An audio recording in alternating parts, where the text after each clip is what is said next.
Hello students, how are you? I hope you all are fine. Students, today we are going to start our chapter number 10. The name of the chapter is The Diary of a Young Girl. Okay, so before starting, we will know about its author and the other characters. So the name of the author is Mary Frank, Annalise Mary Frank, and she was born on 12 June 1929, and in her very young age, about 15 to 16 years of age, she died. Okay, and she was popular with the name Anne Frank. She was a Jewish girl. She was and she became the victim of World War II. Okay, and when she wrote this diary, she was hiding in a place to protect herself from Nazis. Okay, so this story has been written during the World War II when Hitler thought that Jews are the reason of his defeat. Okay, then he had a strategy to harm Jews. जो Hitler था वो Jews को नुकसान पहुंचाना चाहता था. Okay, and that girl became the victim of it. और ये गर्ल जो थी, जो एन थी, इसका victim बन गई. Okay, and first of all we will know about its characters. Otto Frank. Otto Frank is fathers of Anne. And next, Edith Frank. She was her mother. Peter, Mr. and Mrs. Vanden. This is the family which was living with the secret annex along with Franks. जो annex क्या होती है, एक secret place जो है, hiding place है, वहाँ पे वो रह रहे थे उसके साथ. ओके, मिस्टर कगलर जो है वो ऑटोस फादर, ऑटोस के जो एन का फादर है उसके फ्रेंड हैं, and who helps him to run the business. Okay, Miep is of helping nature. He is also helping Otto's family. Gestapo. Who are Gestapo? It's the secret police in Nazi's Germany. Okay. Now this is July 9th, 1942. Okay, it was the time when Anne's family shift to a secret place. Okay, and in this diary entry she was describing the place where they have to live, and they lived at this place for 2 years. और 2 years जो थे वो इस place में रहे थे. Okay, she was writing in a diary which was presented by her father. वो एक डायरी में सब कुछ लिख रही है, और ये डायरी उसको किसने दी थी? उसके फादर ने दी थी उसके बर्थडे पे. ओके, है is a description of the building. वो एक बिल्डिंग को डिस्क्राइब कर रही है जहाँ पे अब उन्हें रहना है. A wooden staircase leads from the downstairs hallway to the 3rd floor. At the top of the stair is a landing. Okay, landing means क्या होता है? एक फ्लैट एरिया जो स्टेयर के ऊपर होता है, with door on either side. The door on the left takes up to the spice storage area, attic. What is the meaning of attic? Attic होता है एक रूम जो छत के नीचे होता है. A room below the, आपने जो हमारे पुराने मकान होते हैं, ओल्ड बिल्डिंग्स होती हैं, उनमें देखा होगा कि हमारे जो स्टोर हाउस होते हैं या जो हॉल्स होते हैं, उसमें रूफ के नीचे एक जैसे छत बनी होती है जहाँ पे हमने पुराने जो हैं अपने सूटकेस वगैरह या और भी सामान जो है वो रखा होता है. This is called attic. And loft in front of the part of the house. A typically Dutch. Here Dutch word is reflecting the culture of the Netherlands. Means वो वहाँ के कल्चर की तरह बना हुआ था. वेरी स्टीप मीन्स जैसे cultural house होते हैं, ट्रेडिशनल हाउस होते हैं, वो वैसी बनी थी. तो ये प्लेस जो वो डिस्क्राइब कर रही है, वो प्लेस जो थी वो कहाँ थी? The door to the right of the landing leads to the secret annex. Annex is a building join to the main building. Means ये उसके एक ऑफिस के पीछे वाली बिल्डिंग है, एक हाइडिंग प्लेस जो है. ओके, जो उसके फादर के बिल्डिंग के पीछे थी जहाँ पे अब उनको रहना था. No one would ever suspect there were so many rooms behind. कहते कोई सस्पेक्ट भी नहीं कर सकता कि इसके पीछे, इस डोर के पीछे जो थे, काफी ज्यादा रूम्स हैं. That plains very grey door. there is just one small step in front of the door and then you are inside. okay, आपने कहते डोर के आगे एक ही स्टेप बढ़ाना है और आप उस बिल्डिंग के अंदर चले जाओगे. straight ahead of you is a steep flight of stairs. then there were stairs. to the left is a narrow hallway. narrow means tight. tight hallway है opening onto a room that serves as the Frank's family living room. Okay, now she is describing her room कि जहाँ पे अब उनको रहना है. एक bedroom है. Next door is a smaller room. अगला door smaller है. The bedroom and study of the two young ladies of the family. Who are the two young ladies?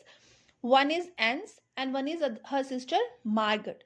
Okay, either they are sisters but they don't have good bonding with each other. Okay, Anne जो थी, ये both were intelligent but Margaret was more intelligent than Anne. To the right of the stair is a windowless washroom with a sink. The door in the corner leads to the toilet and another one of the Margaret's and my room. Now I have introduced you to the hall of our lovely annex. यहाँ पे इस diary entry में उसने क्या दिया है, अपने उस एनेक्स का, अपने उस हाइडिंग प्लेस का डिस्क्रिप्शन दिया है जहाँ पर वो हाइड हो रहे थे. किससे हाइड हो रहे थे? नाजी से, because they want to kill them और they want to turn their like religious into Nazis. जो लोग अपने आप को कन्वर्ट कर लेते थे नाजीज में, उनको वो नहीं मारते थे. Okay, now there is description of next diary entry. It's of August 21st 1942. Okay, now in this paragraph she is describing that their secret place is going to become truly suspicious, truly secret. और ज़्यादा इसको confidential कर रहे हैं. कैसे कर रहे हैं? Because the door of the house is converting into book shelf. उसके आगे एक because so many houses are being searched for hidden bicycle, Mr. Kugler thought. Who is Mr. Kugler? मैंने आपको पहले भी बताया था. He is a partner नहीं कह सकते. Mr. Kugler is Anne's father's friend, okay, who helps him to run the business. जो उसको business run करने में help करता है. Okay, would be better to have bookcase built in front of the entrance. वो एंट्रेंस जहाँ पे door था वहां पे बुक केस बनाना चाहते थे ताकि किसी को पता ही ना चले कि पीछे कोई एक बिल्डिंग भी है. It swings out on it's हाइंड्स and open like a door. Okay, ये जॉइंट्स के साथ, जैसे कोई एक डोर है उसको एक जॉइंट के साथ हम जिससे हम ओपन करते हैं, क्लोज करते हैं, वो एक जॉइंट्स के साथ टाई होता है. कहते वो स्विंग करेगा. Mister Voskuijl did the carpentry work. Now whenever we want to go to downstairs we have to duck and then jump. Duck means उनको अपना head lower करना पड़ता था, नीचे करना पड़ता था और फिर jump करना पड़ता था. As it was a confidential space, so वहाँ पे जो थी जगह बहुत कम थी. छोटी छोटी जगह पे अलग अलग चीजें बनाई गई थी ताकि पता ना चले कि इस डोर के पीछे कोई बिल्डिंग है. ओके,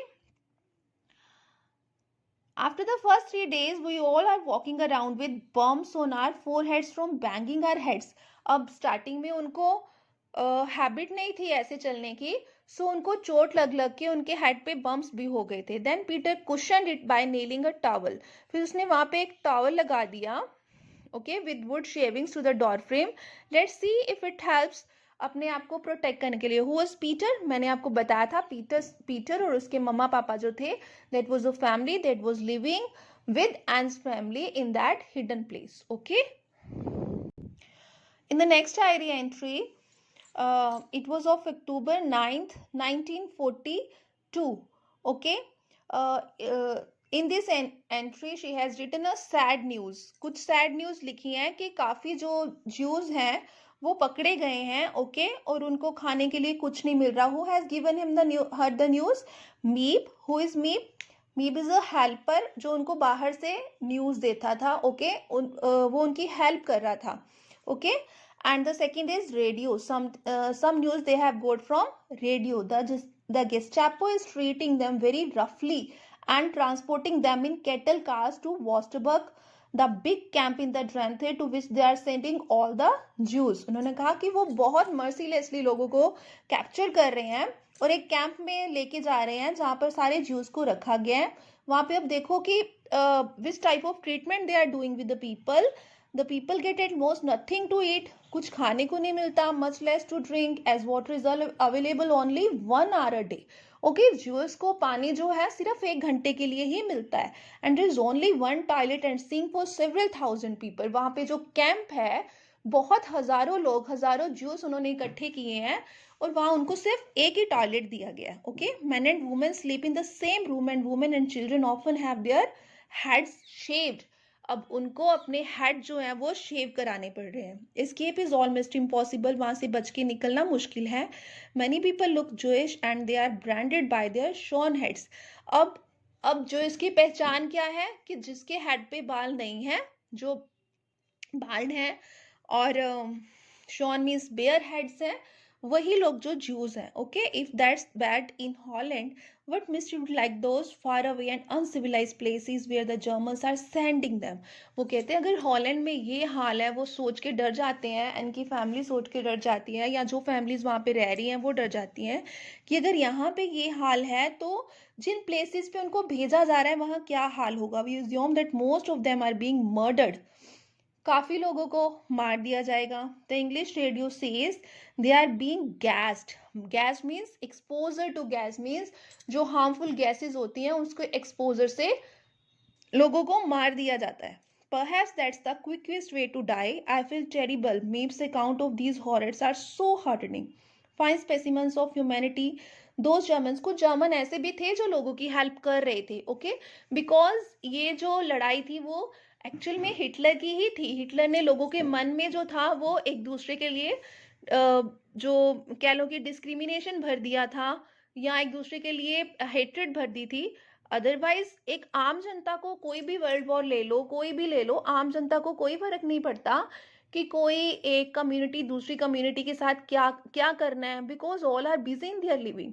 सो ये कौन करता है? ये पॉलिटिकल पार्टीज जो हैं वो अपने सेल्फ मोटिव के लिए ये सब कराती हैं. तो उस टाइम पे भी यही हो रहा था, सिर्फ हिटलर ही करा रहा था. There were some good people in German also जो लोगों की हेल्प कर रहे थे. And besides there are no greater enemies on earth than the German and Jews. लेकिन उस टाइम पे ऐसा लग रहा था कि जर्मन और ज्यूज से बड़ा एक दूसरे का दुश्मन कोई भी नहीं हो सकता. Now in the next diary entry, it was of October 20th 1942. तो इस डायरी एंट्री में Anne is describing an incident जब वहां पे जो है फायर एक्सटिंग्विशर के लिए आए, लेकिन शी वॉज बैडली टेरिफाइड कि अब वो उनको कोई पकड़ के ले जाएगा. My hands are still shaking though it has been 2 hours since we had the scare. The office staff stupidly forgot to warn us. कहते ऑफिस स्टाफ हमें बताना भूल गया कि यहाँ पे एक कारपेंटर आ रहा है जिसको फायर साइलेंडर्स जो है वो फिल करने हैं. After working for about 15 minutes he had his hammer and some other tools on her bookcase and banged on our door. कहते उसने बैंग करना स्टार्ट कर दिया. We turned white with fear. वो कहते हम डर गए, हमें ऐसा लगा जैसे नाजिज आ गए हैं हमें पकड़ने के लिए. Had he heard something after all and he did he now want to check out this mysterious looking bookcase? It seemed so since he kept knocking, pulling, pushing and jerking on it. Jerk means pulling something using a lot of force. जोर जोर से किसी चीज को पुल करना. I was so scarce I nearly fainted at thought of this total stranger managing to discover our wonderful hiding place. And is describing her state of mind कि वो इतना डर जाती है कि वो कहती है मैं जो है बहुत ज़्यादा डर गई थी और फेंट भी हो जाती है. फेंट मीन्स कि जैसे सेंसलेस हो जाना कि अब ये कोई नाजिज आएंगे और हमें हमारी इस हाइडिंग प्लेस में से बाहर निकालेंगे. Okay, so this was the diary entry. So these are only extract from Anne's book of my diary entry. इसमें ये जो डायरी एंट्री है she has written in her teen age. Teen age means about 12 to 14 years of age. मीन्स हाँ वही as जिस as में आप अब हो उसी एज में उसने ये डायरी एंट्रीज लिखी थी. But when she wrote this diary entry she didn't know that it will be published और ये वर्ल्ड वाइड जो है वो फेमस हो जाएगी. After her death her father discovered that diary. उनको ये डायरी मिलती है and he decided to publish it somewhere. वो इसको पब्लिश करवाना चाहते हैं और आज जो है ये इंग्लिश लिटरेचर में जो है वो उसका एक इम्पॉर्टेंट पार्ट बन चुकी है ये एक book. Okay, so I hope you have understood the chapter. Now if you want you can read this full book also. It's very interesting. Okay students, I hope you have understood the chapter. Now you have to solve reference to context. Okay students, take care.